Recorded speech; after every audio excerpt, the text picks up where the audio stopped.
And the holidays are a time of celebration, but they can be harder for those still grieving the loss of a loved one. A funeral home in Fort Wayne is honoring those who've died this year with a special Christmas tree.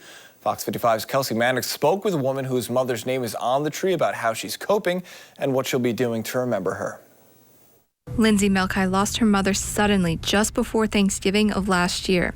She says her mom had a giving spirit and always enjoyed family gatherings. My mom loved to spoil her grandkids, so we would only buy for the kids, and so we would find in watching them open their gifts and play. Melkai says last year the loss was too sudden to process, so this year she has felt the grief even more. But there will be a big hole there, you know, an empty chair. Being from a small family, it does make it her absence that much bigger. Her mom, Nancy Smith, is one of many names on special trees at McComb Sons Funeral Home.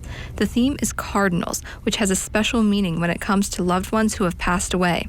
Heather Iraklus also has a connection to them from when her father was in hospice. I walked into his room, and outside of his window, the bird feeder was covered in cardinals. The folklore is that when you see a cardinal, it's a sign from a loved one who has passed away that they're still with you. Seeing this visual representation of all of those going through this at this time, it really means a lot, and it's comforting knowing I'm not the only one. Iraklus says it's important to take your time during the grieving process. And grief is like a snowflake. There's not one set way to grieve. There's not one set feeling or emotion.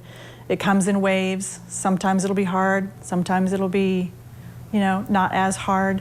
Melkai says she plans to continue the tradition of a family gathering and buying presents for the kids, keeping her mom's memory alive. But I know she's looking down smiling, so that makes us happy. In Fort Wayne, I'm Kelsey Mannix, Fox 55 News. And all of the names on these trees are people who had services at this funeral home in the last year.